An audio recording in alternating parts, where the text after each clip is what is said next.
Right now at Kohl's, take an extra 20% off when you spend $100 or more. Spend under $100 and take an extra 15% off. Use it on top of great gift sale prices, like 60 to 70% off fine jewelry, 15% off fragrance gift sets, and everyone gets $10 Kohl's cash for every $50 spent. Plus, now you can buy online, pick up in store. Kohl's is now open 24 hours through 6 p.m. Christmas Eve. Some exclusions apply. Hours may vary by location. See store or kohls.com for details. Blog Talk Radio. Live from Fort Bragg's backyard, this is the show that put the 110 Nation on the map.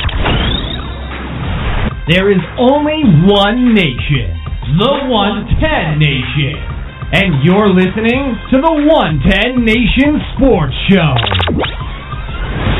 covering each and every sport across the board. There is no sport too large or too little. It's time to talk the talk. Here we go. Here's the man, the founder, and your host, Mr. CJ Sports.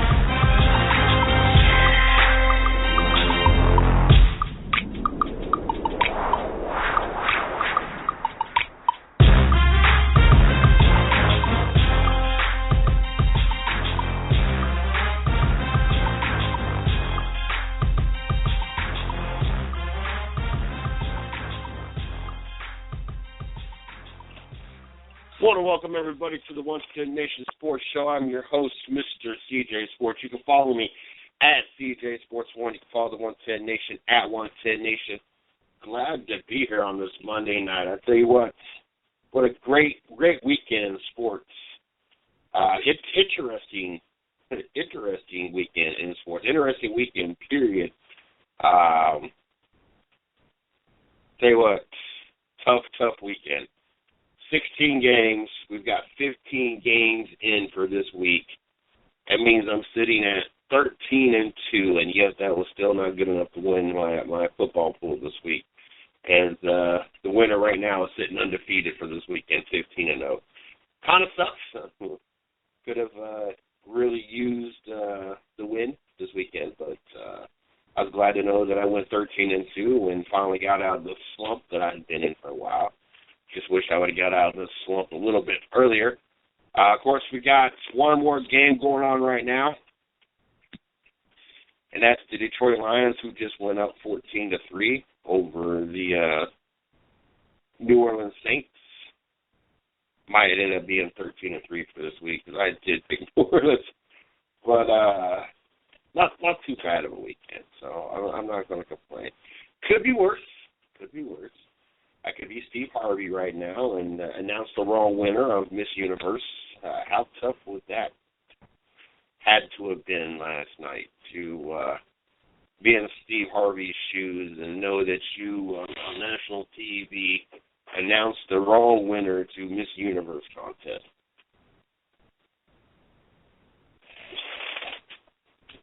And then after watching the young lady be happy that she won, then you got to inform her that, whoops, I read that wrong.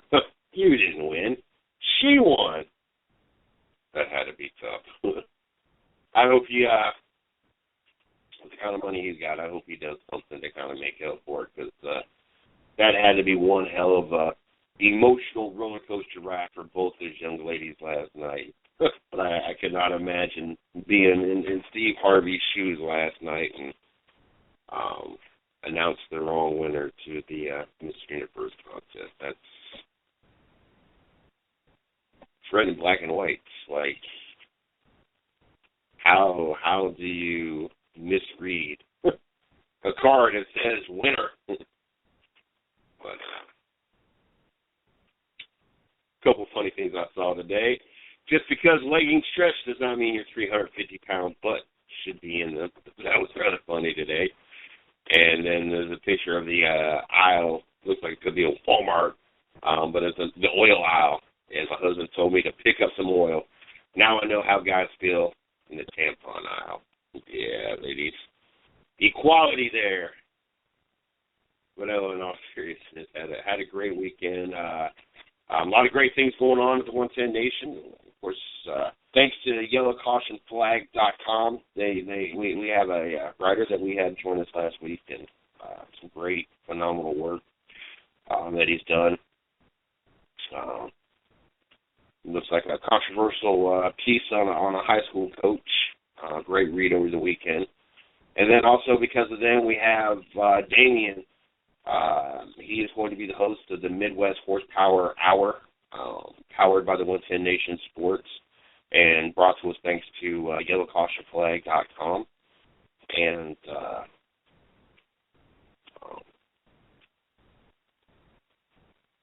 going to be a local race show every Sunday night, 9 o'clock Eastern Standard Time. Got some big names.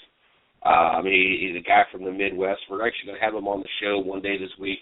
Kind of lets him introduce himself to the 110 Nation and give you guys an opportunity to kind of what to expect on our new Sunday night show. If you're interested in having a show, we got some availability still left. Would really like to shoot for a Saturday show, evening to night show. That way we're using every day of the Blog Talk Radio, at least get that part of it locked out, and then we can start focusing on trying to use some of the more of the Spreaker time that we have available. But if you're interested in doing a show, it don't matter what kind of sport it is, all you got to do is hit me up, MrCJSports@gmail.com.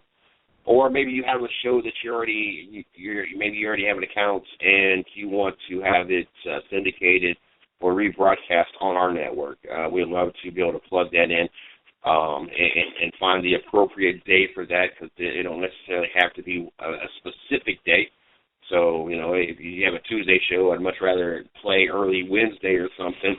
That way it's current, depending on what you're talking about, versus, posting it on a Sunday show or a Saturday, for a Saturday show. So, if you got a show and you want it rebroadcast or syndicated, all you got to do is hit me up as well, MrCJSports@gmail.com.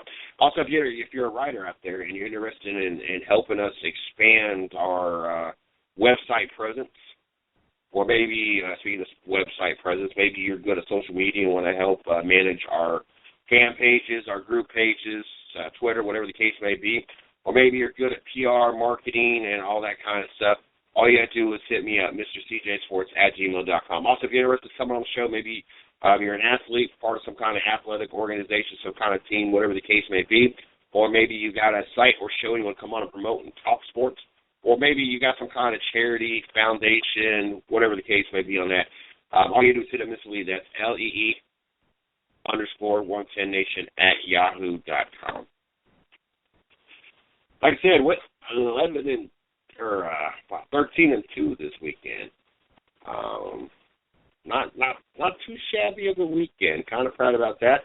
We're going to talk about, we got a lot of injuries that happened this weekend. We got a suspension for this weekend, the first time that a player has been suspended for a helmet-to-helmet contact. Tell you what, kind of have mixed emotions about that. So we'll talk a little bit about that as well. Kyrie Irving has made his way onto the courts. Yes, the Cleveland Cavaliers got to welcome back Kyrie Irving this weekend. As a matter of fact, more specifically Sunday, as they played the Philadelphia 76ers. Had themselves a nice little easy game for his return. I guess that was probably the best case scenario for the Cleveland Cavaliers. I know originally he was slated to come back for the Oklahoma City Thunder game, but I think really in his best interest that they waited until they got an easier opponent for his first return. First time he's going to be on the field or on the court in a long time. So I like that move. Had a good game. It was really, really good to see Kyrie Irving on the court. Though it was first time he's been on the court since the game one in the playoffs, and it was good. Really helps.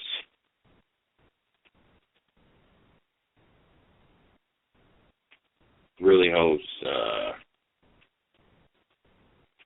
toughness. And I think it was a big deal for Cleveland to get him back before the Christmas Day game.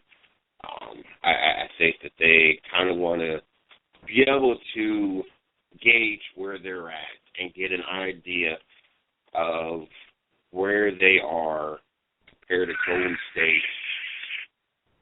And so they know where they got to work on and what they need to improve on before they get to the finals again this year. And so I like that move that the Cleveland Cavaliers have. And, you know, you need to work them into the opportunity of being adjusted before that game. As Kyrie even played 17 minutes, got 12 points, 4 assists, had a pretty solid game.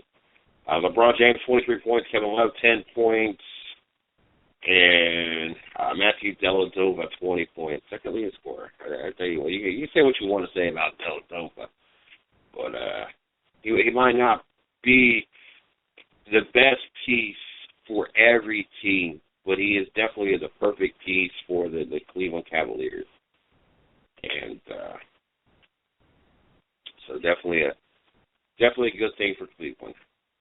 Glad to have him on the court. I tell you what, a little bit of everybody got opportunity to play. Is they really spread the time out. I mean, LeBron James only had 25 minutes, so it tells you the kind of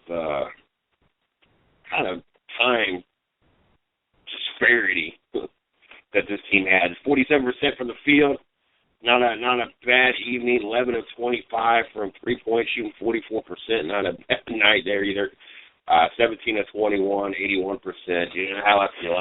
I'm a 96 guy or better, but 81% on the curve. We'll take it. And the Cleveland Cavaliers improved to 18-7. And it's been a while since Philadelphia. As a matter of fact, Philadelphia's not really show up at all this year against the Cleveland Cavaliers. Not that they show up against anybody with that 1-28 record, but we'll see how. Well, we can definitely keep an eye on Kyrie Irving as the next few games come up, and definitely have an eye on the Cleveland Cavaliers as they play the Golden State Warriors Christmas Day in Golden State. Definitely excited about watching that game. Definitely looking forward to seeing where the Cavaliers are looking and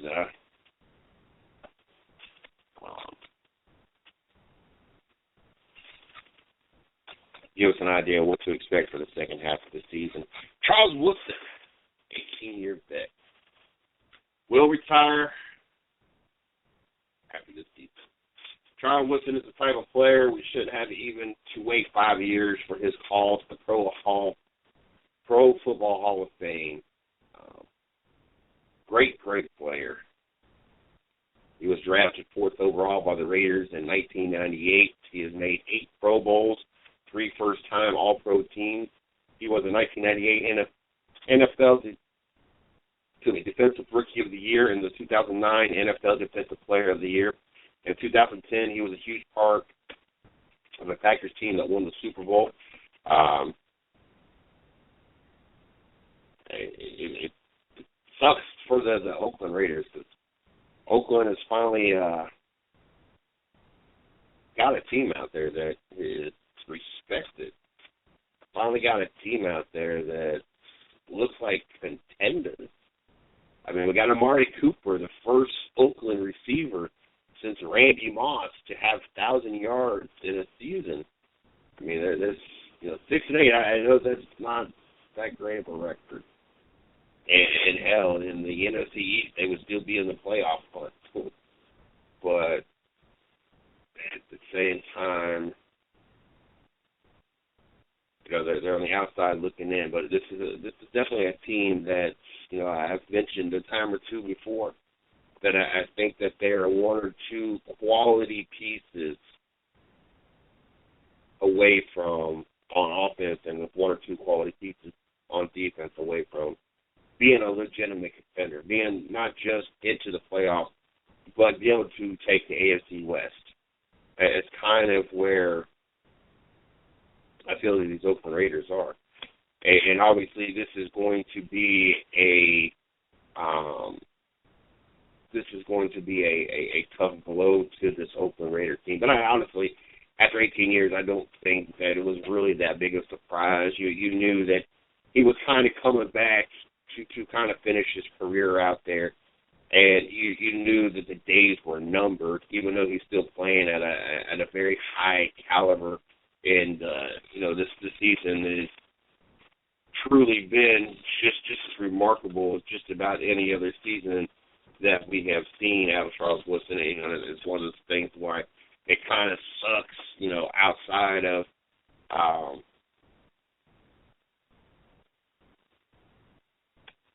outside of we're no longer going to have him in this Oakland Raiders team.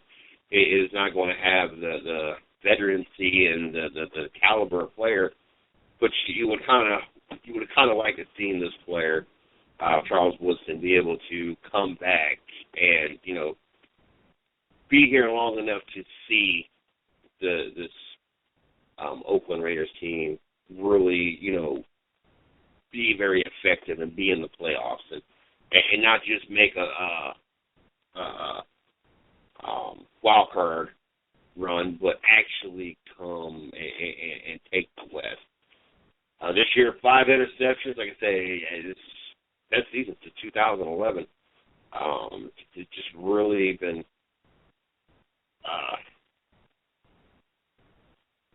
very efficient out there, and has really helped put this Raiders defense on notice.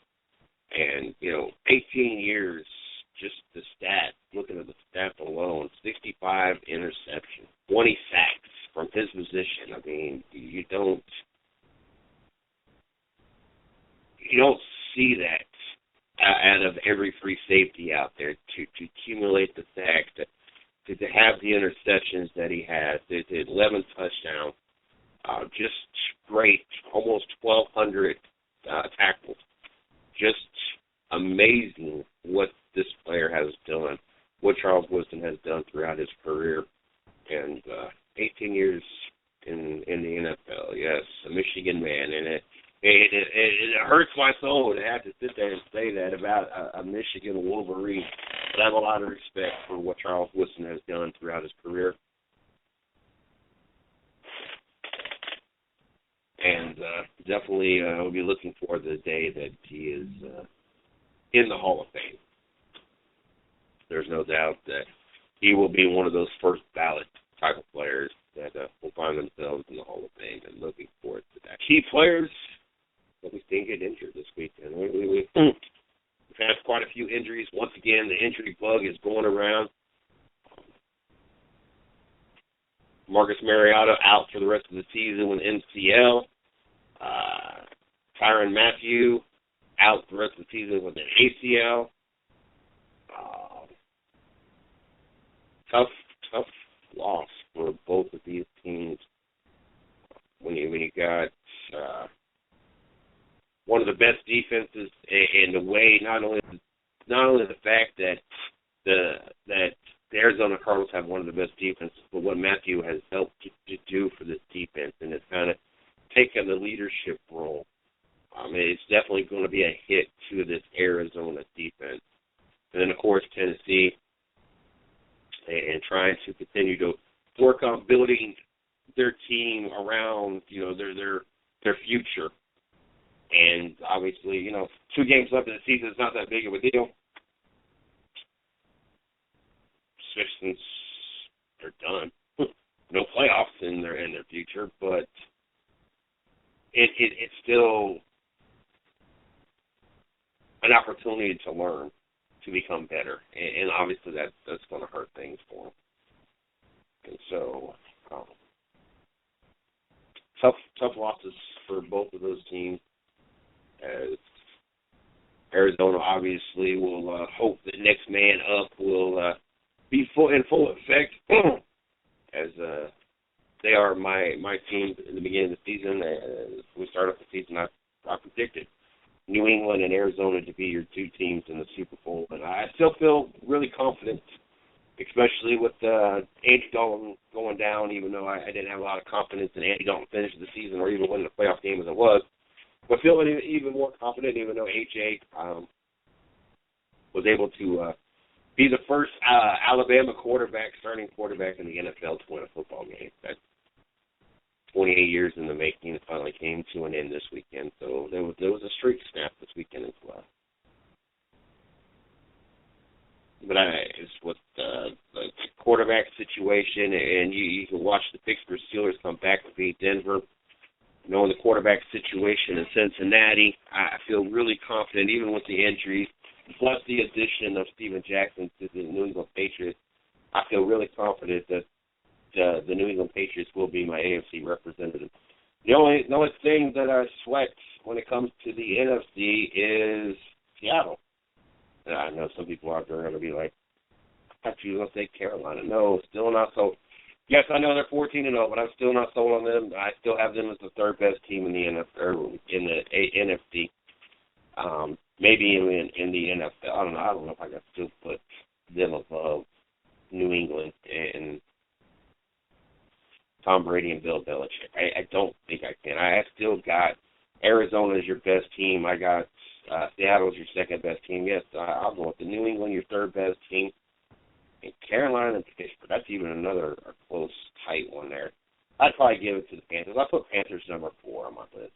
And then the Steelers number 5. But I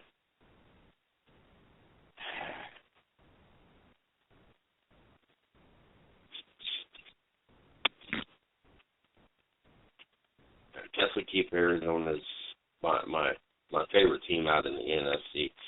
And I guess that's kind of why it makes the whole quarterback or the whole MVP conversation even more interesting to me. It's because you have teams out there, critics and fans out there that keep chanting Cam Newton, but nobody honestly has the Carolina Panthers as their best team. And honestly, nobody, or statistically wise, there's no reason to have Cam Newton as the MVP.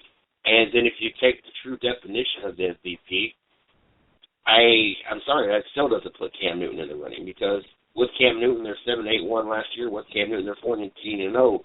So obviously, Cam Newton is not the most valuable player. To me, the most valuable player is if you took that person off the team, would that team still perform at the levels that they're playing at? And Carson Palmer and all of the talks, Carson Palmer and Tom Brady have all the quarterbacks in conversation, and even Russell Wilson, are the only quarterbacks that we witnessed come out of that equation, and the team sucked. But as long as they've been in that equation, the team is good. I'm sorry, but last year the Panthers sucked, and Cam Newton was in that equation. There was no point since Carson Palmer's been in Arizona has Arizona sucked. The only time Arizona sucked is when Carson Palmer wasn't out there. Same with Seattle, same with Tom Brady. So to me, that's the third part of the puzzle that says that Cam Newton is not your MVP. Is he having a hell of a season? Yes. I'm not going to take away the season he hasn't.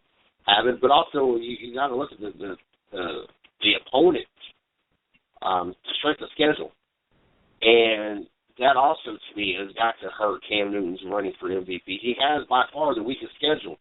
I mean, we're looking at a quarterback that has only beat one team all season long that has above 500 record. I mean, does that not hold any weight? I understand the NFL is supposed to be the 32 of the best teams that you could possibly assemble. But come on, we all know that. I'm a Cleveland Browns fan. We know that ain't the case. This ain't the 32 of the best of the best. I mean, we probably got a good 20 to 25 that are really good teams, and then you got another 10 teams or so that are horrible, and Cleveland kind of falls into that. You know, and there's no way you can say we got the best of the best, and because you beat us, you're still beating an NFL team in blah, blah, blah conversation, because, I'm sorry, you beat the Cleveland Browns. You beat the Cleveland Browns. It doesn't really help your case in anything. It does not mean your team's better because you beat another NFL team. I mean, it's the Cleveland Browns. It doesn't mean that you're an MVP candidate if you have a hell of a game against the Cleveland Browns, because it's the Cleveland Browns.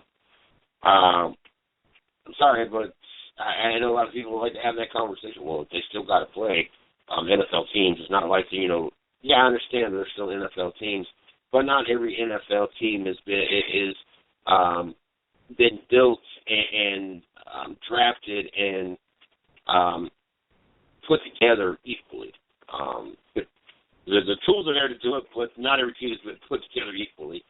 And I hate when people sit there, well, they still got to play. I understand they still got to play. I understand that everybody is an NFL team, but not every NFL team is equal. And if you honestly believe that, then if the Golden State Warriors went 82-0, but they only played the Philadelphia 76ers every single game that they played, I don't think that they would be valued or look to be better than the Chicago Bulls, the 95-96 Chicago Bulls that they've been compared to a lot too recently with this run that they have. I'm sorry, but you wouldn't be. So, we could go on and on in comparisons of different teams that your wins don't hold as much weight versus other teams. But in long story, and, arguments take short, Carolina's beat one team, the Green Bay Packers. And even that Green Bay Packers, that was the game after Aaron Rodgers threw for 73 total yards. That was in the stead that they kept losing. They were fighting on the sideline. They lost to Detroit for the first time in 20 years in Lambeau Field. They lost for the first time to Jay Cutler in his career, period. That Green Bay Packers team. I don't think anyone thinks Green Bay Packers and Green Bay Packers are in the playoffs and Green Bay Packers are looking really good again. So I'll give you that one. But there's been no other single team on your schedule, and nor do you have another team that is above 500 at this point or is going to be 500 by the time you play it. Or above 500 by the time you play it. Because Atlanta just now went 7-7. You play them next week. So, once again, a team that is not above 500.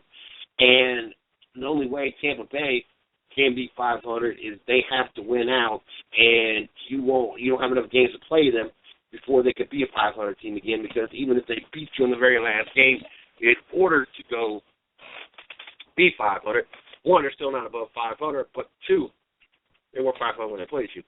So Carolina officially is going to have only one team above 500 when they play them.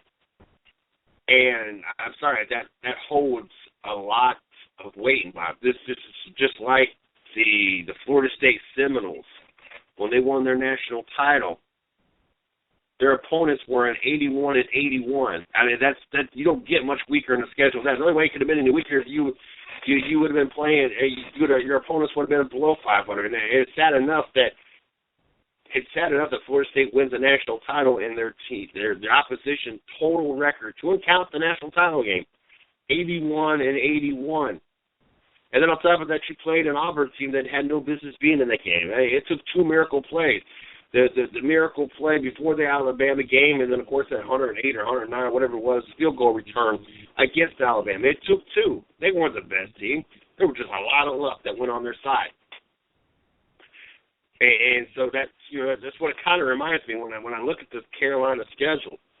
That, it could have been, and I understand that Carolina did not intentionally make the schedule this way, and I understand that a lot of these teams we didn't expect to suck so bad. We didn't expect the Seattle Seahawks to be, 5-7 or whatever they were, the Legion of whatever going on.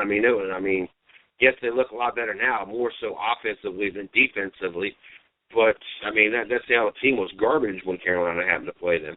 And, I understand the NFL, the scheduling committee, whoever makes all these decisions, didn't, expect for Carolina to have probably the easiest schedule we've ever seen.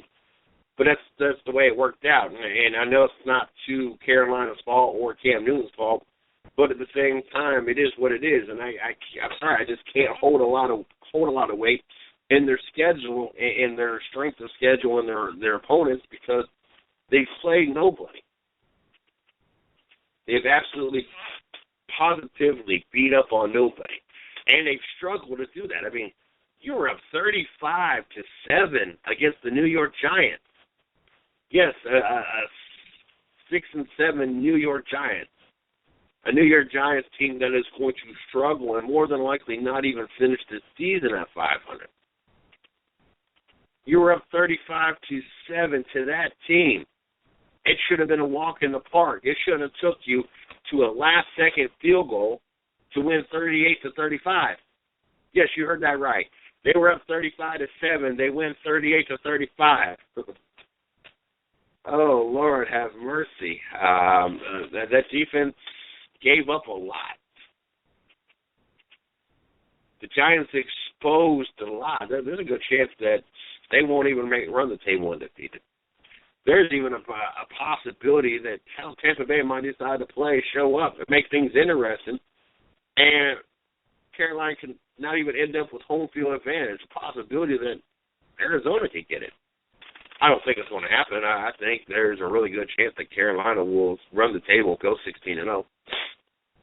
I would find it hard to believe if they win this weekend, go ahead and lock up home field advantage, that they don't go ahead and push it for 16-0. They don't go ahead and push it for an undefeated season. I know if I'm a player, I'm pushing for it. Regardless of what the coach says, look, we play to perfection the first 15 games. And, just like remember the time, you expected perfection of us. We've been perfect up until this game.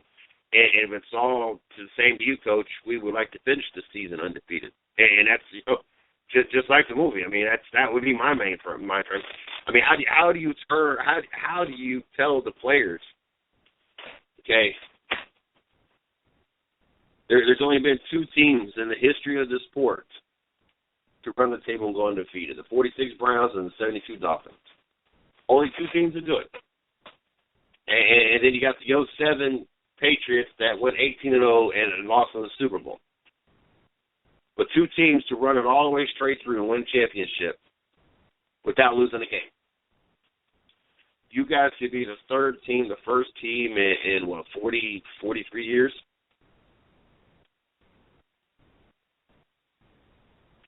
But because we're 15-0 and because we got home field throughout, we're going to shut you guys down. Never mind the fact that you guys could go in the history book as one of the greatest teams of all time.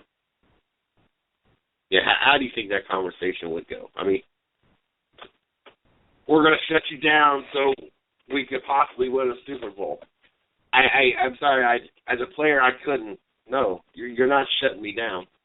You're not pulling me out of the game, not unless we're up by a mad score. So you better let us go guns blazing up to halftime so we can put a commanding lead on so we can be able to get put on the bench as quick as we could. But if I'm 15-0, you are not. I couldn't imagine having that kind of conversation. I couldn't imagine having that kind of mentality. To intentionally not give my all, not to even possibly play. How do you have that conversation?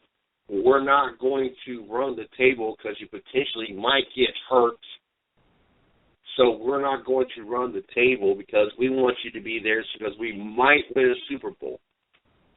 There's no guarantee you're going to win the Super Bowl. Just like there's no guarantee you're not going to get hurt.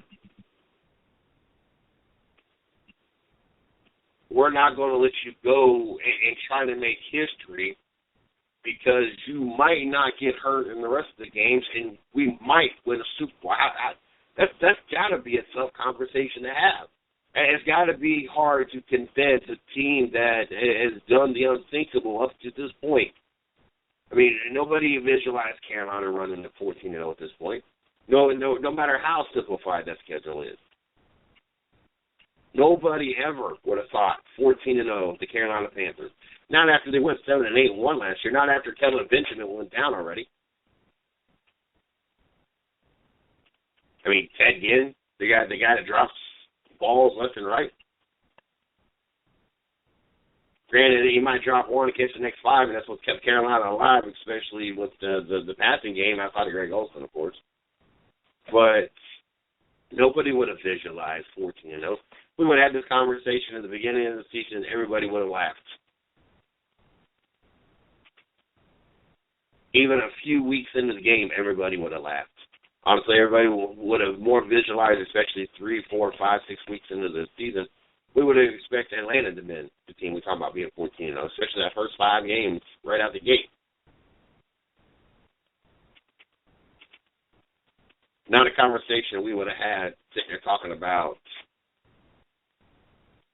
the Carolina Panthers. I would love to have to talk to a head coach, any head coach of any kind of football league. Maybe that's something we need to look into. And ask them, how do you shut a team down? If you're 15-0, you got everything locked up. How do you convince your team it is for the better to not try to be in the history books, possibly have a shot at winning the Super Bowl? Either way, you still have a shot. Either way, there's just as much of a possibility of you winning the Super Bowl as if you try to go undefeated or if you rest your players. There's no difference in the probability. If it's going to happen, it's going to happen. Nothing changes if you're 16-0 or you're 15-1. Especially if you've already got the number 1 seed locked up. And that's the key part. You have to have that locked up. Outside of that, nothing else changes. Who you're playing in the last week is not going to change the opponents, because I guarantee Tampa Bay is not going to be relevant in any kind of playoff scenario. I mean, we got Minnesota at 9-5. We got Seattle 9-5. So you're pretty much a lock right now. The only reason that Minnesota is not locked into the playoffs at this point is because of the Atlanta Falcons. As soon as the Atlanta Falcons lose this weekend, yes, I'm gonna finally jump on the wagon and call them picking Carolina. More than likely, I don't know. I'm still kind of in the crap. But if Atlanta loses this weekend, Minnesota locks up. There's nothing that's going to change. You're going to look at either Washington, Philadelphia, or the New York Giants in the NFC East, and I'm still going with the Washington Redskins. And this weekend was a little bit more easy, made it a little bit easier to be convinced of that with a 35-25 win over the Buffalo Bills. All it takes is an Atlanta loss, and that's it. There's nobody else keeping Minnesota from being in the playoffs, and that's really a shame. But that's it. There's no other team. And it's really sad that you're only going to have 5 and possibly 6, depending on how Washington finishes.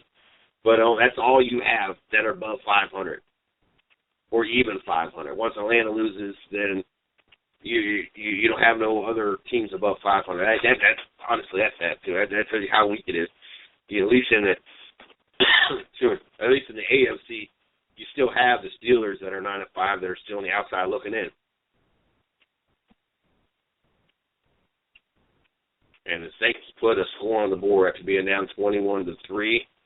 I'm sure they're going to review it. There's a possibility he might be down at the half-yard line, but it'll be first down. Either way, it's either going to be a 29-yard touchdown reception or down to the 1, and I don't know if there's any contact that is, I don't know, that's really close.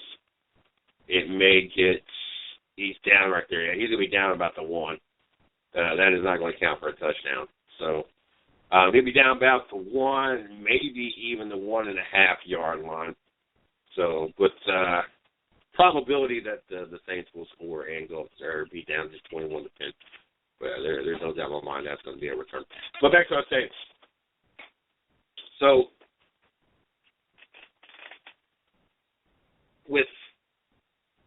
there would be no difference if you finish 15-1 or 16-0, because everybody's going to be locked in. This next weekend, week 16 is going to have everybody locked.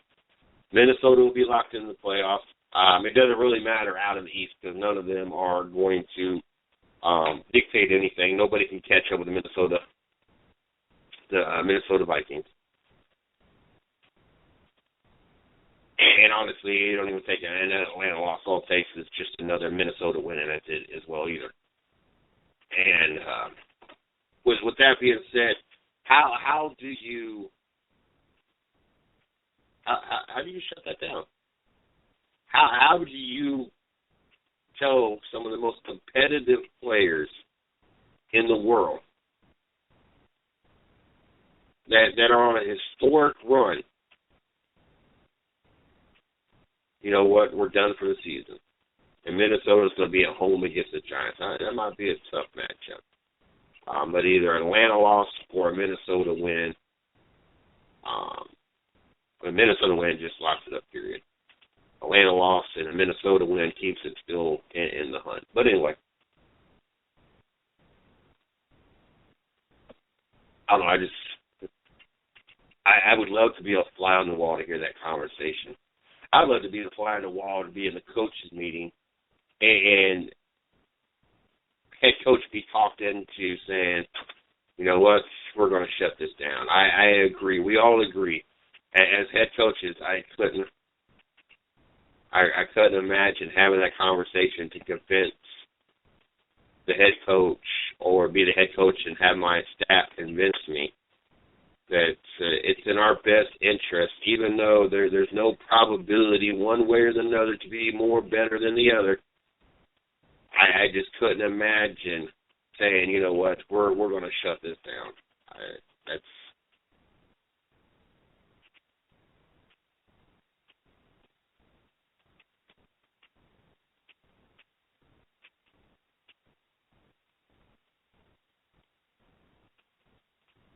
goodness.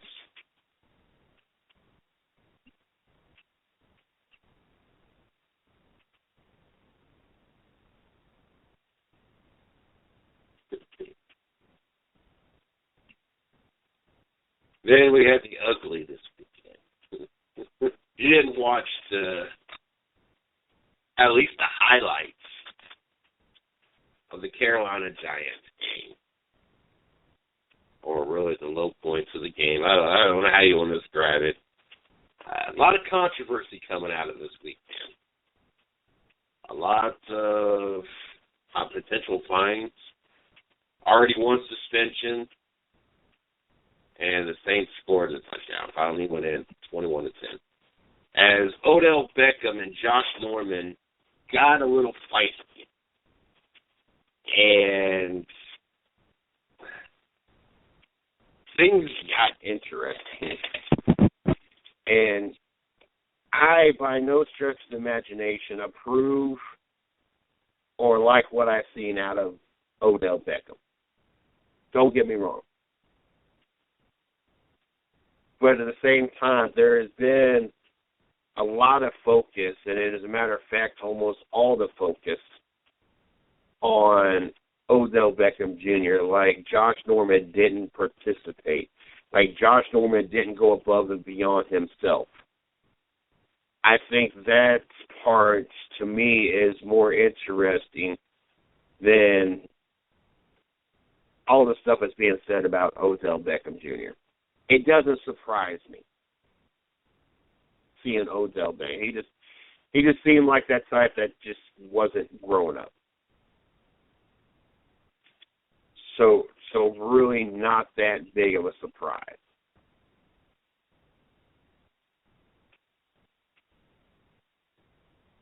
And the way that Beckham Jr. reacted and the way he conducted himself on the field obviously validated a lot of things being said about him. Disagree with pretty much everything that I've heard. As the dude's got a lot of talent, but obviously he's got a lot of growing up to do at the same time.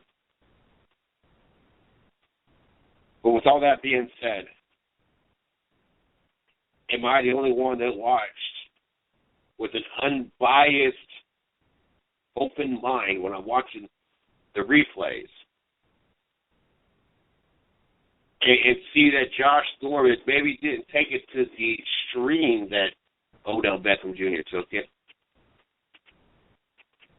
but seeing him instigate, shove, push, tackle, and everything else after the play as well. And as a matter of fact, in all the highlights I've seen, it all started with Norman being a little bit more aggressive. It just led to Beckham getting to be as aggressive. Then it got to the point that Odell just took it overboard. Odell caught him 3 personal fouls. The referees let a lot more go. I think if they would have stepped in the first time Josh Norman did what he did, I think that it wouldn't have got as ugly as it did. And I take back that scoring highlight. I thought that they put I could have sworn it looked like he went into the end zone. That ball went over broke the plane, but obviously not. It's still 21-3, and the Saints are still trying to get into the end zone. Now it's like it's 4th and goal at the 1.5.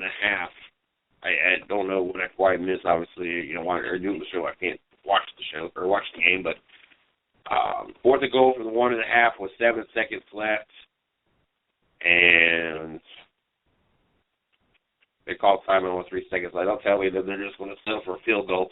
I'm going to halftime, 21-6, 21-6.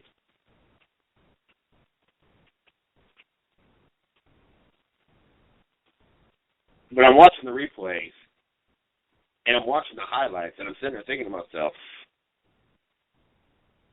if the referees would have stopped this all when Josh Norman started getting out of hand, it never would have escalated. Not that it gives Beckham Jr. the right to do what he did, or a free pass for carrying as long as he did, because it seemed like he got to the point that it was like every other play that they were getting some kind of physical confrontation. But if they would have stepped in when Josh Norman originally started doing this, I don't think he would have got to this level. Then you got the coaches. Where were the coaches? Why were the coaches not putting? I know a lot of people want to throw Beckham underneath the bus, but honestly, if you throw one under the bus, you need to throw the other underneath the bus. I know a lot of people want to throw the referees underneath the bus. Excuse me, but I'm sorry. Head coach is like the boss.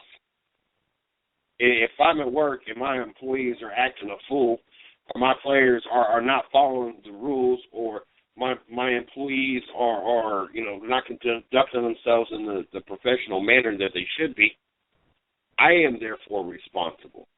I am going to be reprimanded. I have to fix the problem because I am the boss. Why are we not having Ron Rivera or Tom Coughlin being held accountable for their players? That is another thing that makes no sense to me. We want to throw these, almost everyone wants to throw Beckham underneath the bus, but both of them, were just as guilty as the other one. Now the Saints, I don't know if they just scored a touchdown. I swear he caught that ball in the end zone. No touchdown signal and a flag, so who knows? But everybody but the coaches have been thrown underneath the bus on this, and an eligible receiver downfield. So we're going to have an untimed and down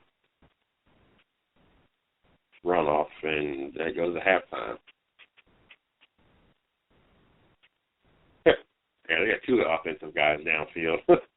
2 linemen downfield that shouldn't be downfield. Just one uneligible guy. There were 2 ineligible guys. Guess you should have went for that field goal, go 21-6 instead of going at the half 21-3. But I don't know. I just don't get it. Why we're not holding accountability to everybody that was involved. Coaches are your bosses. The referees obviously are supposed to keep control of the game, and it's got 2 professional players out there. Another thing that struck me awkward and I didn't like was the words coming out of Josh Norman's mouth.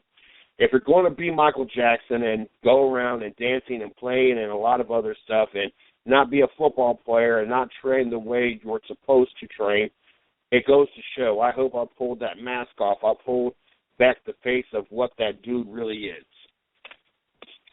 That's his comments about Odell Beckham Jr. Where I have an issue with this is, do you not pay attention to what your quarterback does every single touchdown? I mean, it's like watching Soul Train. It's like a 5-minute dance party after the touchdown. We got Antonio Brown that scores a touchdown, runs straight to the pole, slides down the pole, takes a total of 30 seconds. We got Cam Newton that does 3 or 4 different dances that go hands the football to somebody. It takes 2 or 3 minutes. And yet Brown gets the $11,000 fine and Cam Newton never gets anything, which makes no sense to me. But you can't sit there and criticize players for dancing around, acting like Michael Jackson, when your quarterback is the king of pop right now. He does more dancing than anybody in the NFL combined. And yet you have an issue with what Odell Beckham does. sometimes players need to learn to shut their mouths. It honestly, it kills me when you have some of this stupid stuff come out of players' mouths. Like I said, that's all I can sit there and think to myself is, your quarterback. What do you think your quarterback does?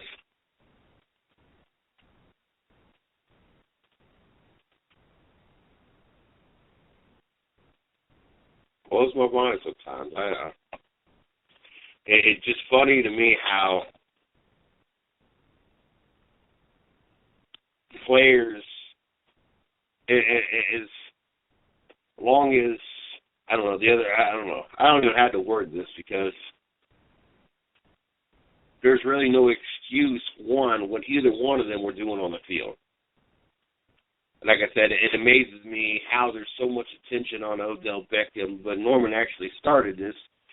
And yes, he didn't carry it to the extreme, but, and I'm seeing reports that he could get fined up as much as $50,000 as well. Obviously, he's not going to get the game suspension, but there's a possibility that he will catch some kind of fine. And rightfully so. If you're going to suspend Odell Beckham for what he did, I honestly, okay, if you felt the helmet contact was suspendable, that's fine. But also, I think he needs to be fined for the way he conducted himself, just as such as Josh Norman should be fined for the way he conducted himself. Neither one of them conducted themselves any more better than the other, and both of them were very unprofessional. I think the referees, they need to be reprimanded for not really doing the job. And I think to the coaches, I think something should be said to both coaches. I'm sorry, but they're the boss. Everything reflects their leadership, and obviously they had no control of their team.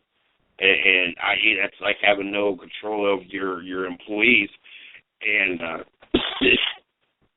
and for those out there that think, I just watched Josh Norman just like toss it to the ground for no reason. And like I said, they're talking about it right now at halftime. I'm sorry, one is just not as no better than the other, in my opinion. That helmet, yes, that was your over the limit line. But outside of that, really, I don't get it.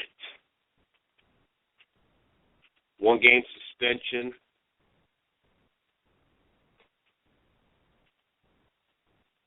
Big for the Giants, because the Giants still technically in the playoff run.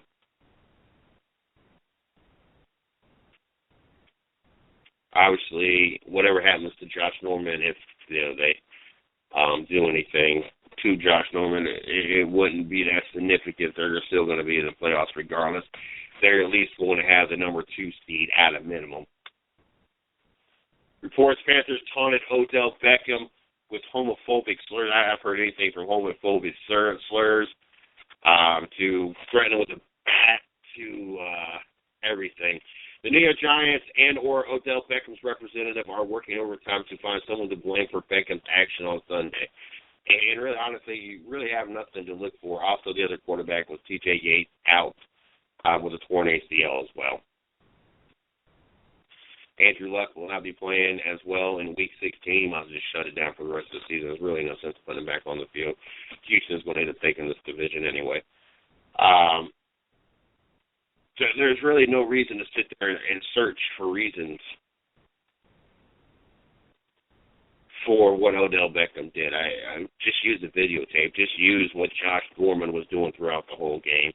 The latest reports, which were reported at almost the same time Monday afternoon by CBS, ESPN, and the New York Daily News and other outlets, claim the Giants reviewed film and believe some unnamed Carolina Panthers directed homophobic slurs at Beckham before the game. The reports, which were very similar, also said explicitives were directed at Beckham and he was threatened physically.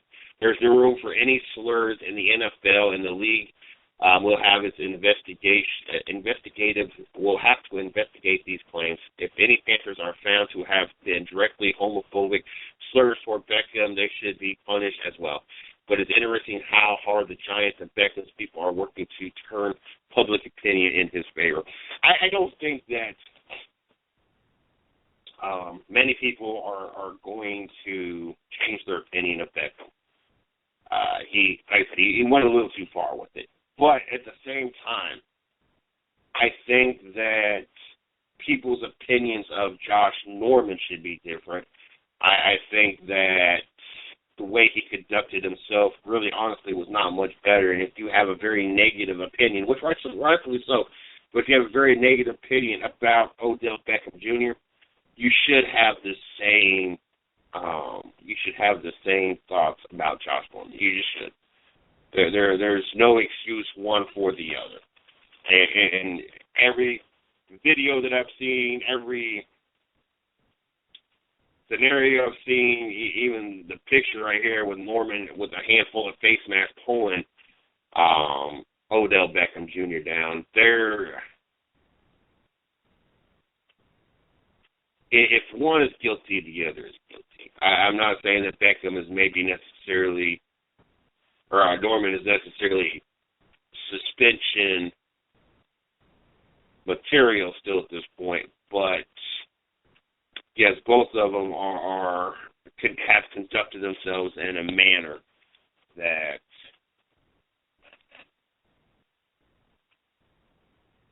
there should be some kind of fines or something happen. Don't forget, thought I was going to have something here. Don't forget, we are Monday through Friday, 9 p.m. Eastern Standard Time. You catch the 110 Nation Sports Show. Also, you can check out Racing with Big Sweat Thursday nights at 9 p.m. as well. He will be taking the next 2 weeks off. Well, we got a hell of a show planned for you. January 7th, the return after the new year. Also, we got the 110 Nation Morning Show, 9 a.m. Yes, we backed it up an hour. There was no sense of trying to kill myself in the morning, especially on the late night stuff we got going on here. Monday through Friday, and then also we got the debut of the Midwest Horsepower Hour going on 9 o'clock Sunday nights. Make sure you check that out. The debut this Sunday night. Got a lot of great guests lined up for the show. Looking forward to having the debut on our network. If you're not following us, follow us on Facebook or on Twitter. You can follow me at DJ Sports 1. You can follow the 110 Nation at 110 Nation. Also, if you not like us on Facebook, you can like my personal fan page, Mr. CJ Sports. You can like the 110 Nation fan page, 110 Nation Sports. Also, make sure you check out the company site, www.the110nation.com, or check out our blog site, www.the110nationsports.com.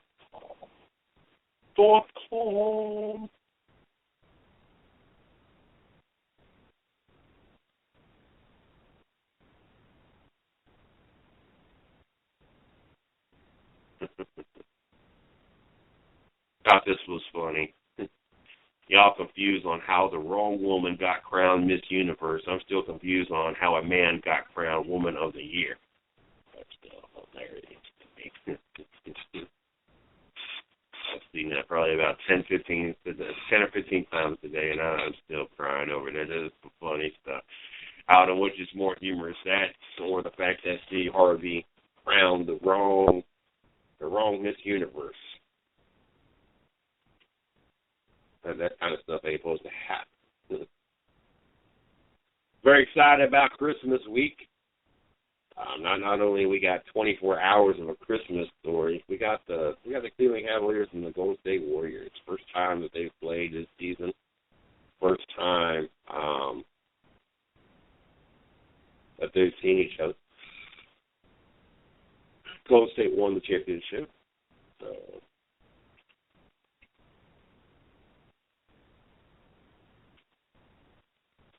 Adam Silver, interested in 3-round NBA draft and raising salary and the Z-League.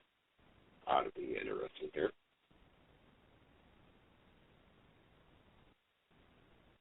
And NBA Commissioner Adam Silver has been making the podcast rounds in the last 6 days. First he appeared on Sports Illustrated, Open Floor, then Yahoo's The Vertical Podcast with Woj, then 538, Hot Takedown, and finally we think ESPN's The Low Post. In his his interview with Zach Lowe, he discussed the possibility of raising D-League salaries, adding two-a-day roster spots, and making the NBA draft 3 rounds instead of 2. You have for the most part D-League players, not those ones who have NBA contracts who are sent to the D-League, but players who sign directly to the D-League, often making $18,000 or so a season. So they're fairly low salaries by any standard. We've been talking about two-way contracts, so we'd keep NBA rosters at 15, but maybe in addition to your 15-man roster, you would have 2 other slots called your 16th and 17th roster slots. So those would be two-way contracts. They would have different scale than NBA players. So where the NBA minimum is $500,000, the D-League contract for those 2 players could be $80,000 or it could be $100,000. Nobody's gotten specifics yet. Also, once you had a direct relationship with an NBA team and it was their 16th or 17th roster spot, they would then have talk about incentive, much greater incentive to train those players, to coach them under their system so that they would be ready to come right into their system on a moment's notice, and they wouldn't risk losing their players to another team, which is what you have now. The notion of adding additional rounds in the draft is very interesting to me because, first, from a player standpoint, you would have potentially another 30 guys or more who are drafted by NBA teams, but then again, you would have this much greater incentive for an NBA team to care about that player and want to develop them and bring them along to play in the NBA standard. 2 ideas go hand in hand. The guys who would be taken in the 3rd round would have facing choice of between going overseas or to the D-League. Anyway, adding the 2 extra roster spots, and hey, why not make it 3? The higher salaries gives them more reason to. Interesting ideas, and obviously, all the sports are constantly trying to find ways to evolve into being better, and not only putting on a better project, but making sure that they find ways to keep the talent within their pool of selection pool here, and obviously making it where we have 3 rounds versus 2 rounds, giving 30 more guys an opportunity to be in the NBA and make it so that we have more talent out there being prepared to one day potentially be in the NBA. Obviously, that would be a big thing, especially with some of these teams that are you just wonder where the talent is and why some of these players they are having to select or draft because there's just not enough talent out there. And the 16th, 17th roster spot, obviously, that would be key. That to have 2 players, basically, this is like AAA in baseball. Having a couple players ready at any given minute, knowing the system and knowing what team they're affiliated with, and really, in all actuality, a part of. And obviously, that gives them a reason to want to study film and try to prepare themselves as best as possible to be in that system. And I like that. I like the idea of the NBA, kind of investing into their future, preparing for the future, more than what they do now, kind of going blindsided into it. So, obviously, big moves for the NBA if this ends up being the case. But definitely like the idea. Definitely like the idea of the NBA not only raising the D-League salaries to make it easier for these guys to survive day in and day out. I couldn't imagine. Not that I make much more. I don't even know if I even make $18,000. Not to throw it out there, nothing. But see, life ain't all about the money. Once upon a time, it was all about the money. It was all about how much money I could make. And that's why, essentially I was bringing home anywhere from $4,000 to $4,400 a month. Now, life is not about that. Life is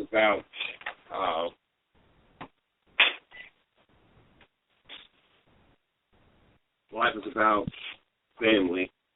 Life is about friends. Life is about the opportunity to work on this dream, the 110 Nation, and one thing I couldn't do when, I was working nonstop, because obviously to make that kind of money, I was having to work mad hours to bring home. I'm not saying I was making $48,000 a year, saying I was bringing home that kind of money. So you can imagine what it was like in the hours I was pulling. So,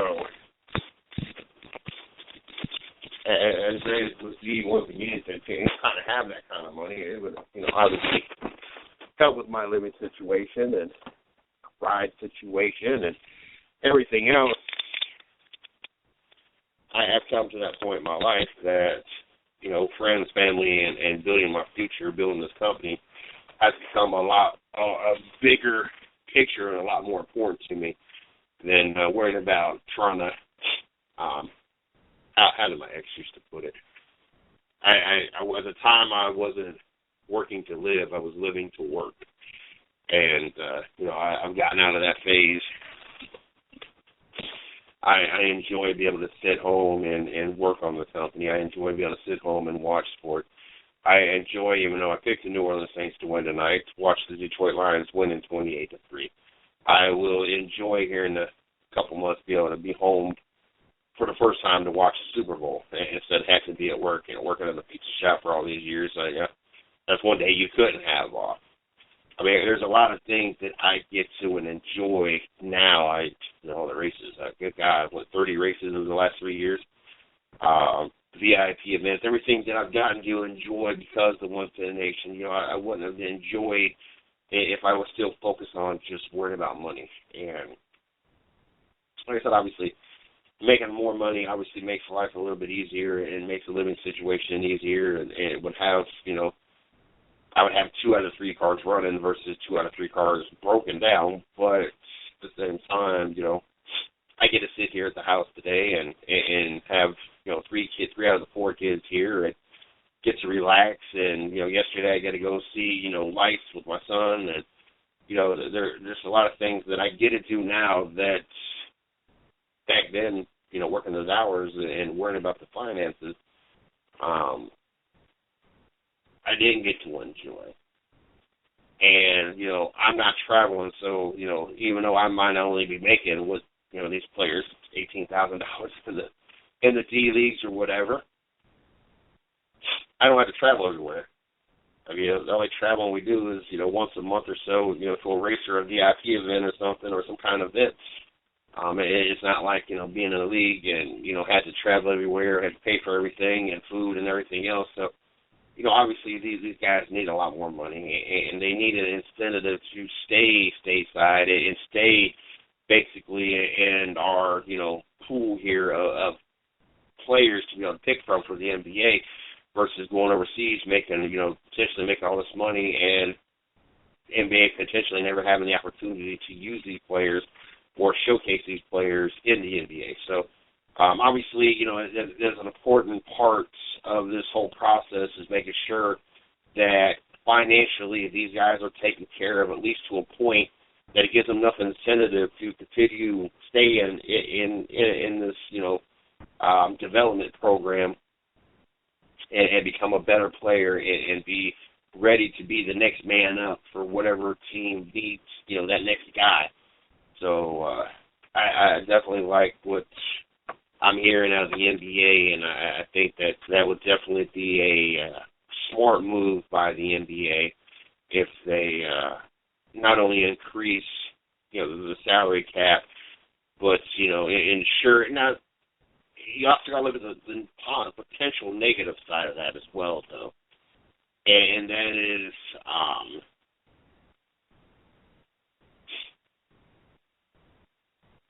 now you're going to have 2 players on the roster that might have a little bit of a big head on their head self, may play like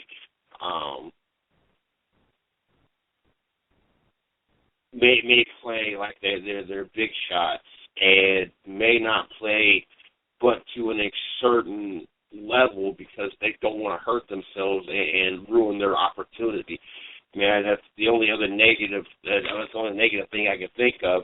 If you already know you're kind of locked into the situation, and the only thing you got to worry about or wait on really is your time up. So, I mean, there is a small negative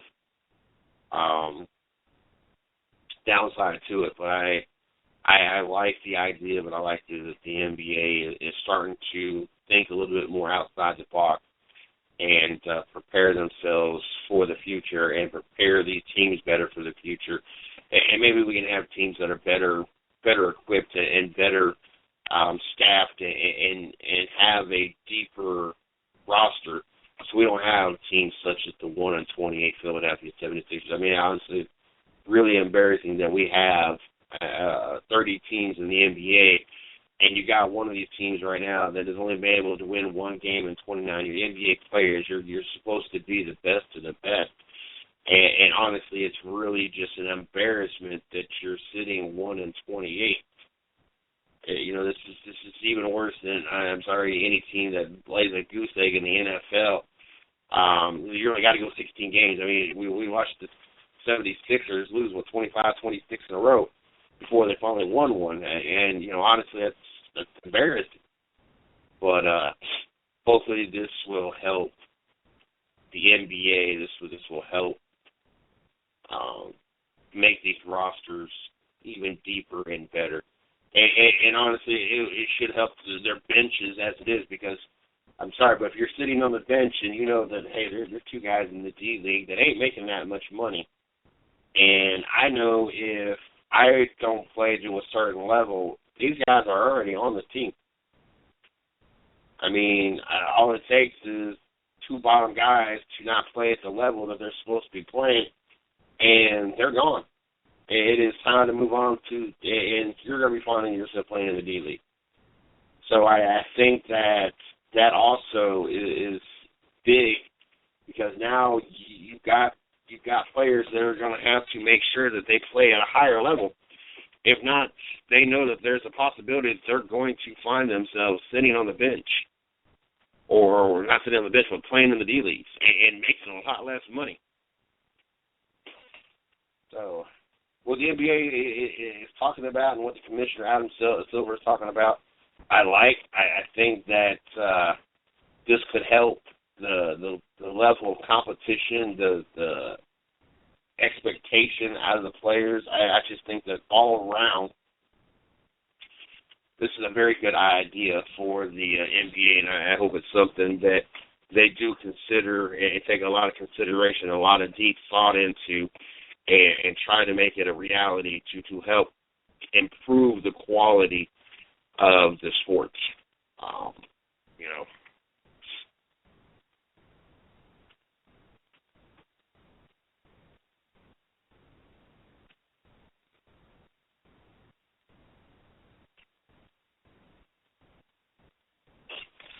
I know that the bowl games officially had already kicked off. We had one today. I finally got the opportunity to sit down and watch one. As a matter of fact, USF came out 14-0. And I was like, here we go. Another one of those boring bowl games. This is why the stadium's barely got anybody in it. And this is why this game is being played at, 3, 4 o'clock in the afternoon. Western Kentucky and USF. I mean, come on. One of the teams couldn't even be above 500. I mean, we're watching a 11-2 Kentucky team, and I forget what the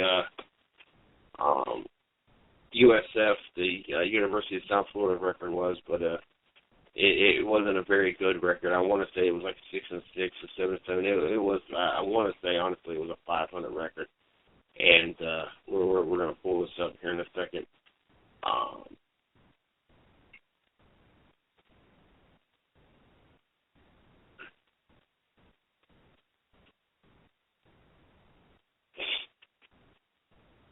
Honestly, I thought they were going to put the record on there for me. I didn't know I was going to do all this research for it. Yeah, they finished 8-5. So a little bit better than above 500, but still. Another one that's meaning is the bowl games. Like I said, I watched South Florida jump out to a 14-0 lead, and I was like, yeah, exactly what I thought was going to happen. A runaway game, like I said, and even in the picture they're showing now, there's hardly anybody in the stands. It's not a prime time spot. Why am I about to be bored? And then things twisted, and we watched Kentucky go on a 17-0 run to go up 17-14 before South Florida scored again, and made the game stay a little bit close there for a minute as Western Kentucky won 17-14, then 24-14 before South Florida scored again to make it 24-21. Then at that point it started to get out of hand when Kentucky was up by 17 points. Now Florida did close the gap down to 3 points before Western Kentucky went ahead and finished them off.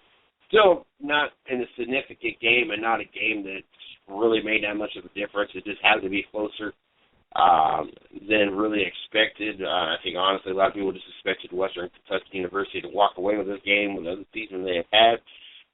Still no relevancy, doesn't make a difference, not on prime time, still an empty stand, still standing behind the fact that they need to go to a 16-game playoff system versus this add 2 games into the schedule system and try to get rid of some of these bowl games and eliminate some of these games that are really irrelevant. I would have rather seen Western Kentucky with 11-2 record play somebody with a little bit more of an expectation. More of an expectation. Total yards, just short. Well, actually just over 1,200 yards. Western Kentucky had 612 total yards, while South Florida 597 yards. Both of them with 28 first downs. Western Kentucky threw for 461 net yards, while South Florida 307. But on the flip side, South Florida almost doubled up the rushing yards, 290 to 151. But yes, 1,200, a little over 1,200 on the passing yards or total yards. That's crazy. Brandon Doughty of Kentucky went 32 of 44, 461 yards, 3 touchdowns, 2 interceptions. While Quentin Flowers of South Florida, 14 of 32, 273, 1 touchdown, no interception. Not a bad day for either quarterback. Rushing, Wells of Kentucky went 105 yards on 14 carries, 2 touchdowns, while Quentin Flowers and Marlon Mack both 108 yards rushing today, with Flowers getting 2 touchdowns. And then receiving-wise, you had a nice little receiving core for the Western Kentucky University. Nicholas Norris, 120 yards on 5 receptions, 2 touchdowns. Taiwan Taylor, 7 receptions, 104 yards. Dangerfield, 6 catches, 92 yards, and even Grant, 7 catches, 81 yards. On the South Florida side, you had Adams with 130 yards on 6 receptions with a touchdown, and Tyree McCants had 3 receptions, 80 yards, and 1 touchdown.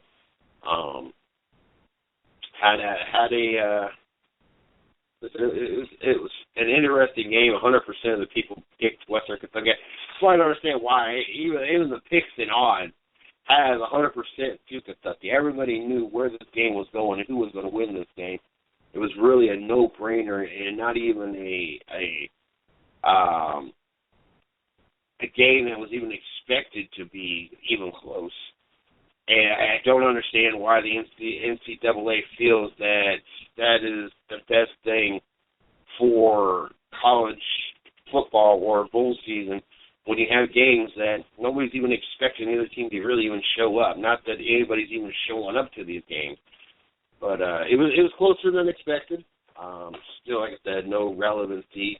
The outcome of this game really didn't make a difference, not only to either program, but didn't make a difference in any polls and any aspect of the sport, period.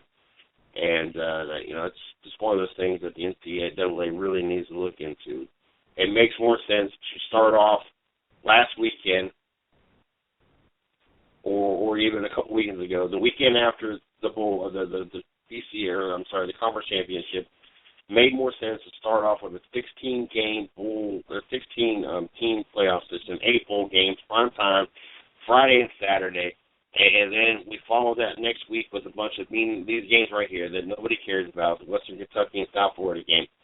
to lead into the second weekend where we still have 4 primetime bowl games. You have 8 teams remaining.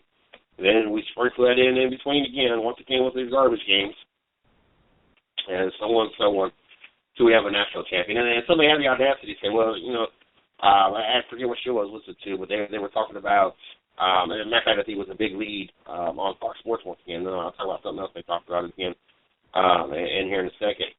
But they talked about, well, then it makes the regular season not mean as much. And the conference championship, the Michigan State and Iowa State game wouldn't have meant as much because both of them would have been in. No, idiot. It still means as much because now it dictates who you're playing. I am sure that Clemson would have rather played the 16th ranked team and then been, instead of being ranked number 6th or 7th, and had to play like a 9th or 10th ranked team. So, yes, the regular season means just as much because the higher you rank, the easier your competition should be come to playoff time, because if you're 1, you're playing 16, or 2, you're playing 15, or 3, you're playing 14, and so forth and so forth. And much easier to play the 15th, 16th, 14th ranked team than it is playing the 6th, 7th, 8th, or even the 1st or 2nd ranked team. So how, in your mind frame over there on this show, and this is like the third thing that's come up that they've talked about in 2 shows I've listened to, that makes absolutely, positively no sense other than the fact that they honestly believe, Jason McIntyre of the Big League honestly believes that Golden State would beat the 95-96 Chicago Bulls. And are you serious? Are you kidding me? But to sit there and say that it would make the regular season not mean anything, or even not as much, and the conference games not mean anything, I would have to beg differ, because Iowa still would play with the same intensity and still want to, still win that game just as much as they did. The only difference is, instead of being, no longer in the playoff with your first loss of the season, you're still in the playoff. But now, instead of being the 3rd-ranked team playing the 14th ranked team, now Iowa falls to 5th or 6th, and now they're playing the 11th or 12th ranked team, or however that would break down. So obviously, it would still be the same intensity. Obviously, it would still mean the same thing to the Iowa Hawkeyes. And I'm sitting there scratching my head. I'm like, how does that make sense? How are these 2 people honestly sitting here having this discussion that if we went to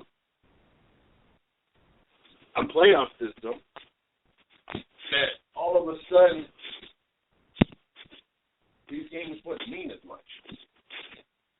How all of a sudden that teams wouldn't try because all we got to do is finish with the top 16. You don't think that Oklahoma State, being the 16th ranked team, wouldn't try just as hard, if not harder?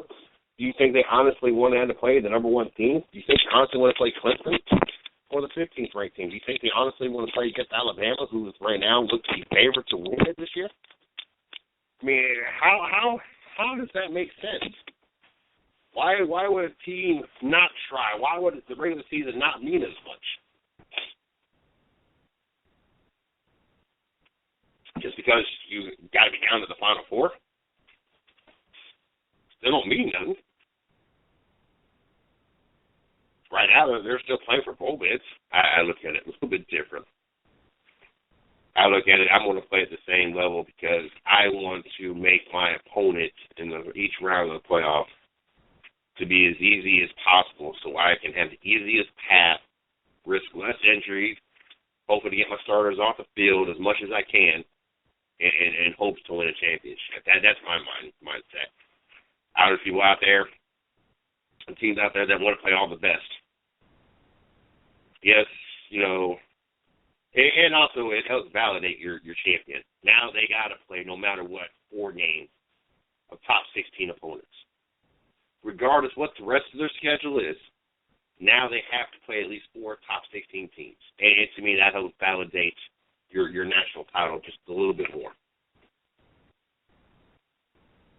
I mean, granted, right now, because of this new system, they got to at least play 2 top 4 teams no matter what.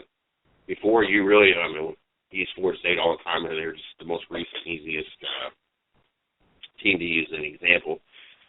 You could be Florida State and not have to play any top team and win a national title before. At least the new +2 game system, at least now it requires you got to play 2 of the top 4 teams. Just think if you went to the 16 game system, you would have to at least play 4 top 16 teams, no matter what. Not to mention the rest of your schedule. The other thing they talked about, and they talked about the week before, but they only had one name on it. Now they spin it and throw 2 names on there. The big lead on Fox Sports, hosted by Jason McIntyre, are really set on the fact that Cam Newton does not get the recognition that they feel he deserves based on his race. They are hell-bent over that it's got to do, it's the race part. That is as simply as it gets. That there is no other reason that he is not getting the love that he should be getting, in their opinion, because of his race. Congratulations to Drew Brees, who just cracked the 60,000-yard club with 60,006 yards still in the third quarter of this New Orleans Saints game tonight against the Detroit Lions. Did score a touchdown. They are up 28-10, but congratulations with 5 minutes left in the third. But Drew Brees has cracked the 60,000 club, so congratulations to him. But for some reason, they have it in their mind on that show that, first of all, Cam Newton deserves more attention and more praise than he's already getting. But second of all, they believe that he's not getting the attention and the praise that they feel he deserves because of his race. And I've had to hear them talk about this for 2 weeks now. This week they also threw in Russell Wilson into the conversation. That they're not getting the recognition because of both of them being black. It's not that. Once again,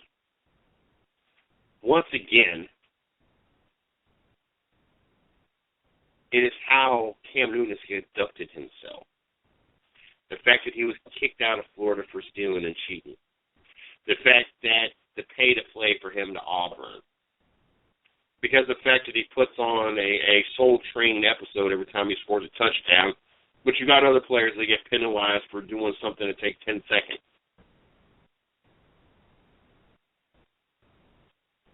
It's not that Russell Wilson and Cam Newton's color that is not getting them necessarily the MVP nomination dominance that this show particularly feels, speaking of the big league.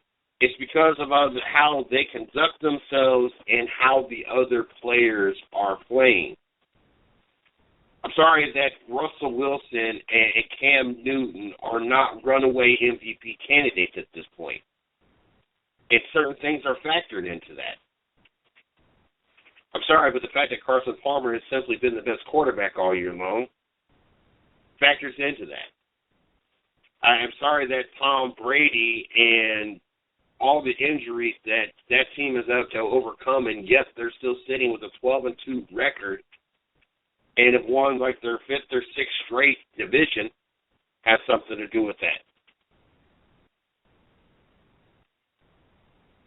I'm sorry for the fact that Russell Wilson's only really played for the last 4 weeks, and the first 8 weeks have kind of been blah, factors into Russell Wilson's nomination for MVP. You know, you can't just get good for 4 or 5 games and all of a sudden you'd be a front runner for the MVP. Yes, he's in the conversation for MVP, but there's no runaway with it because he's only performed to this level for about a third of the season so far. He's performed this way, 5 weeks? What about the prior, 9 weeks? Talking about most of the season when they were below 500 record. Then we can talk about Cam Newton. Has more interceptions than the other candidates. Has less yards than the other candidates. Has the weakest schedule out of all the candidates. So I'm sorry that you don't see picture over there on the big league, but I promise you,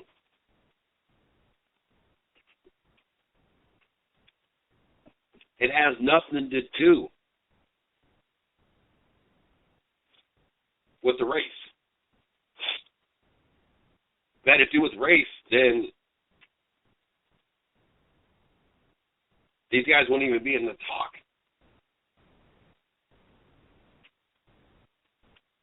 Because we could pick apart to the reason why they shouldn't be MVP. We could do that with every player in there. I'm just saying. Kind of pisses me off because we are labeled as media just as well as this show is labeled on media. The only difference is this show, speaking of the big league, happens to be on Fox Sports. It gets more attention. And because of that, when you have people in the media that say very idiotic things such as Jason McIntyre does over there, it makes all of the media look bad. Not just his show. And people out there, well, why do you turn into it again? And why? Well, it just happens to be it's the easiest thing to get to on my phone. It's just easy to look up Fox Sports on iHeartRadio and wham, bam, thank you, ma'am. There it is. Plus, have you ever tried to listen to ESPN radio?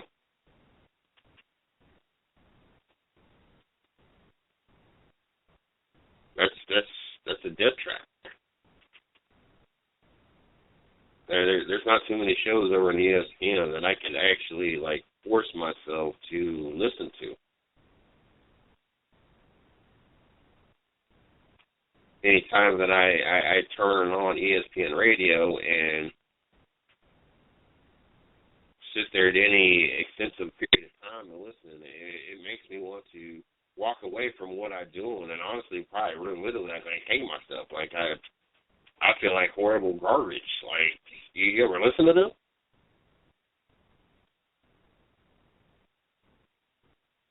I try to take the lesser of the two evils. It just so happened that this show happens to be in the morning when I happen to be at work, and that's most commonly when I listen to Fox Sports Radio is in the morning on Saturday and Sunday mornings while I'm cleaning outside or doing my paperwork. Gives me an opportunity to just kind of be in my own world. I use it as an opportunity to kind of find out what's going on around the league. Try to, know what I need to be looking for, what topics I need to be researching, and ideas for the show. I mean, obviously it works, because 2 weeks in a row I've got to talk about how ignorant they sound. Trying to blame race is the reason why Cam Newton is not the runaway MVP. That has nothing to do with his race. It has to do with you have 3 other legitimate MVP candidates. I'm sorry, Cam Newton fans. I am sorry for Panther fans. I am sorry for those idiots at Fox Sports that want to use race as the reason for everything. But there's 3 other legitimate contenders. Carson Palmer, Russell Wilson, and Tom Brady are all legitimate contenders for the MVP alongside Cam Newton. This is not a runaway race here. I don't envy anybody that is part of that committee that you got to decide who gets the MVP, because all four of these front runners at this point all have legitimate claims to be an MVP.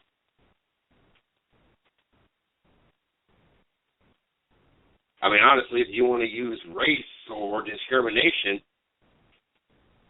well, let's talk about J.J. Watts.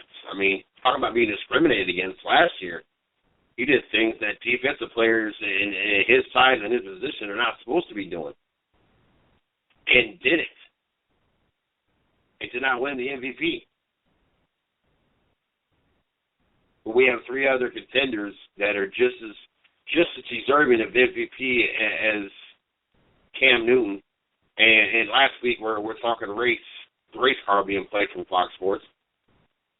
And then we got this week, we got two other outside of Cam Newton and Russell Wilson now.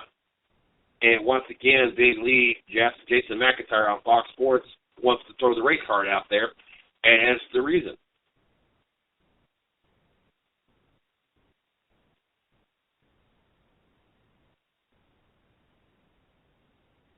Don't get me wrong, I know a lot of people listen, and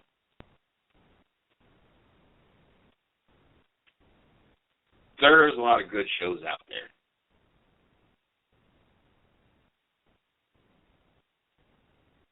Unfortunately, you've got to search and go few far and in between before you find them.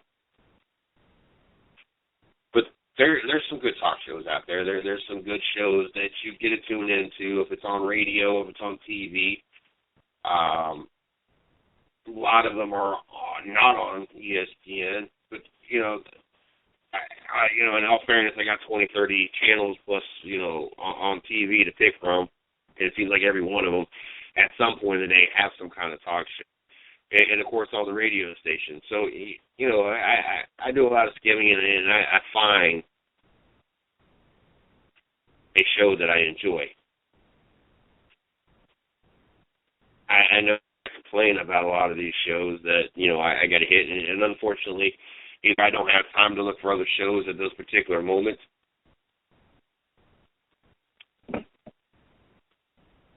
or those time slots, because I just can't be playing around on my phone or flipping through channels. And I wish, honestly, I could find more high-quality shows. Unfortunately, I just happen to find a lot of idiots that I had to be on a time slot and on easy channels to find, I guess. But don't get me wrong, I don't want everybody to think that I constantly put out everybody's shows. There's a lot of great shows out there. There's a lot of great shows I listen to. I'll sit there and listen to Boomer and whoever he's with on CBS Sports Radio or NBC Sports, whatever ones they're on. I enjoy listening to them sometimes. Sports Nation, I enjoy listening to them. PTI, I listen to them. Jay Moore Sports, I'll listen to his show. Don't get me wrong, there's shows out there. I don't want everybody to think that I'm anti-everybody else's show. There's a lot of good shows out there. Speaking of a lot of good shows, make sure you guys check out the 110 Nation Sports Show Monday through Friday, 9 p.m. Like how I split into that one, right? 9 o'clock on Thursdays for Racing with Big Sweat. Monday through Friday, 9 a.m., we got the 110 Nation Morning Show, and then the debut this Sunday night with Midwest Sports Power Hour, 9 p.m. Sunday night. Make sure you guys tune in. Also, you guys can catch us on iTunes, Spreaker, Stitcher, SoundCloud, Blog Talk Radio. Also can catch us on the I-95 Sports Network, so make sure you guys check us out on all those networks and show your support, as we got a lot of great things going on, and we can use your support, especially with Damian coming on with his show on Sunday. The edition with Bob earlier last week over on the blog site. I'm just definitely looking forward to seeing how continue to watch 2015 end on a high note and looking to see where 2016 takes us. Very, very excited about that. If you're not following us, you can follow me at CJ Sports 1. You can follow the 110 Nation at 110 Nation.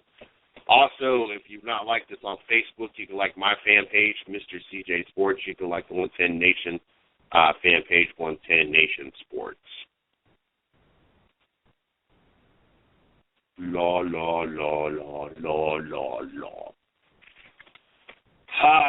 What else we got?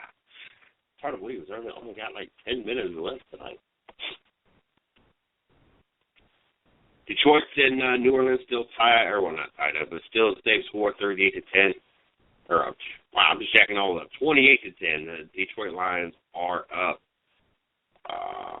New Orleans got the ball 3rd down and 4 at the 4. Saints trying their hardest to dig themselves out of this hole. Closing the gap a little bit. And it's official, the Patriots have signed Steven Jackson, who has not played in 12 months, to fix their biggest weakness. We talked about that last week on the show. I also wrote an article on it over at www.110nationsports.com. Of course, he played for Jason McDaniel. Bill Belichick's also a big fan of his as well, so obviously it's going to be a big fit, a good fit, and will help the New England Patriots as they continue marching forward in the playoffs. But the New England Patriots battered at running back. They made a low-key signing Monday morning that could play huge dividends in the playoffs. According to ESPN's Josiah Anderson, the Patriots signed 32-year-old running back Steven Jackson to a one-year deal to bolster their depth in the weakened position. The one alarming aspect of the signing, Jackson hasn't played since December of 2014. Jackson last played with the Falcons in 2014. He struggled last season, averaging 3.7 yards per carry, and he hadn't topped over 4 yards per carry since 2012. However, in 2014, Jackson did run for over 700 yards and added 6 touchdowns, with Deion Lewis and LeGarrette Blount both out for the year. No other Patriots running back is averaged over 3.6 yards per carry, so Jackson may represent a minor upgrade there. During his prime, Jackson was one of the NFL's best running backs, topping 1,000 yards 8 times, 8 consecutive years, 8 out of the first 9 years in the season. Not only is the Saints 3rd and 4th on the 4th, but it's 3rd and goal. I thought it was that, but I didn't understand why I didn't understand why they didn't label that. Almost intercepted by Detroit there in the end zone. Last week, the Patriots also signed Monte Ball, but of course we talked about the fact that he has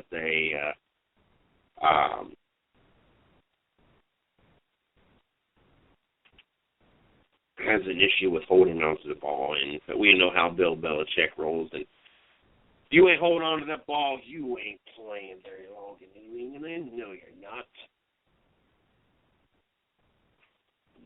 Mr. Bill Belichick did not tolerate Butterfingers. I don't know, you're down 28-10. I don't know if a field goal is really something that you need to settle for in the 4th quarter. That's just my opinion there.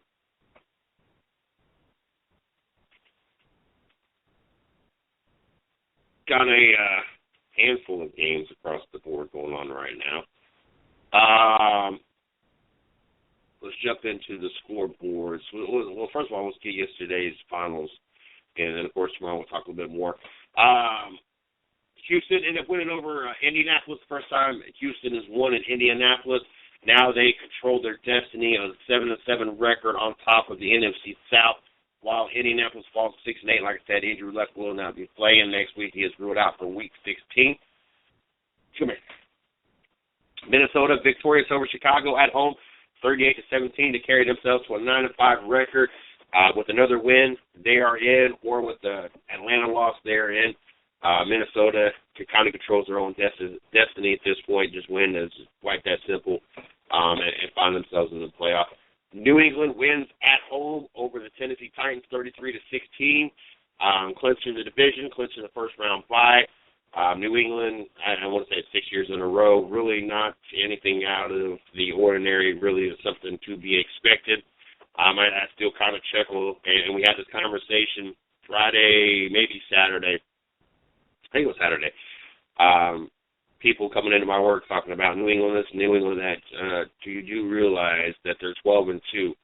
They've lost 2 out of 14 games. No need to get your panties all wadded up. 2 out of 14 games. This is not the end of the world. This is Second best record in the NFL, people, behind the Carolina Panthers. Carolina, the comeback over the Giants come back, but then Carolina come back. It was tied. But anyway, you know what I'm trying to say. 38-35 over the Giants to stay undefeated. Giants all been eliminated. One game back is Odell Beckham suspended for a game. I'm not going to write the Giants off, but I still think it's Washington. Washington, speaking of, at home over Buffalo, 35-25. Cousins, once again, has another phenomenal week. Couple touchdowns passing, touchdown running, carrying that team into the playoff. Atlanta finally gets on the winning side, fairly squeaks by Jacksonville, 3-17. Like I said, not the same Atlanta team that we saw at the beginning of the season with all those losses in a row. Really would have expected a better showing against Jacksonville with only a 6-point victory, but nonetheless they improved their record to a 7-7 record with a 23-17 win over the Jacksonville Jaguars. Kansas City 8 in a row, crazy to know that they lost 5 in a row before that, to not win with Jamal Charles. You write them off, and all of a sudden they win 8 straight to go 9-5. Keep their playoff hopes alive, as right now they still sit above Pittsburgh for that final spot. Baltimore, he's done with that loss. He was already done, but you're done. You go ahead and start looking forward to next year. Green Bay over Oakland in Oakland, 30-20. Green Bay locks their playoff hopes as well. Cleveland at Seattle. Seattle victorious 30-13. Pittsburgh comes back to beat Denver 34-27. San Diego over Miami 30-14. Cincinnati wins at San Francisco 24-14. Arizona victorious over Phoenix 40-17. The only 2 games I got wrong this weekend was the Cincinnati San Francisco game. Honestly, AJ being an Alabama guy has not done it in 28 years. Has really not played no games in the NFL. San Francisco could put one together at home. The other game I lost, which I almost didn't lose that one either, the Giants. Yes, I did pick the Giants to win over the Carolina Panthers. I felt if Eli Manning could play to the same performance he played last week, Odell Beckham would have focused on playing football versus getting into a scrap match with Norman, we might have seen a different outcome. Only 2 losses the week. Tonight might be a third, but then again, it looks like the New Orleans Saints might have recovered on the kickoff return or recovered something. I looked over. I think they're getting ready to review it. But the Saints are trying to make a run back that were down to 28-3 at one point before they started to crawl back to the 28-13 lead. In the NBA, we got a handful of games going on tonight. You got Phoenix at Utah. Utah's up by 15 points with about 8 minutes left, 82-67. Clippers and Thunder are not just getting underway, but still in the first. Clippers are up 19-17 with about 3 minutes left in the first. Earlier tonight, we got a bunch of games final. Washington at home over Sacramento, 113-99. Boston at home over Minnesota, 113-9. Wow, 113-99. That seems to be a common number. Orlando at New York, 107-99. Portland goes into Atlanta and loses 106-97. Chicago at home loses to Brooklyn 105-102. Houston at home finally gets them a win again, 102-95. San Antonio at home over Indiana 106-92. A lot of great games this afternoon and this evening.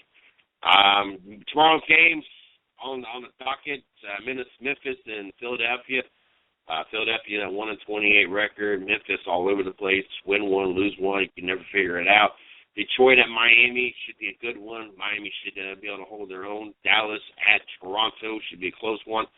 And the Lakers and Denver also should be a close one. So we got maybe not the best teams out there playing tomorrow, but we should have some relatively close games, at least some interesting games to watch.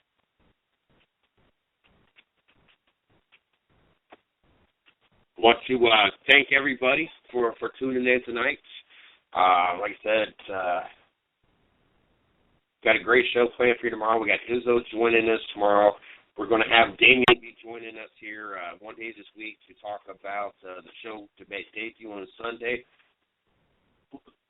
Forward to the holiday week. I think Thursday and Friday we're going to do a best of episodes where I bring some live interviews on. I think that's what we're going to be shooting for the Thursday and Friday show. I'll keep you guys updated on that as well. But I want to thank everybody for tuning in. Looking forward to having you guys here with me tomorrow night.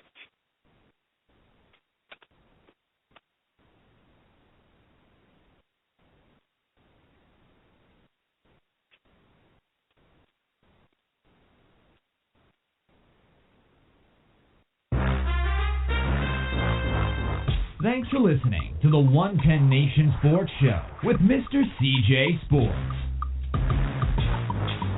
You are a part of the 110 Nation, so be sure to visit the110nation.com for everything related to the show. You can follow CJ on Twitter at 110nation and on Facebook at 110 Nation Sports. Until next time.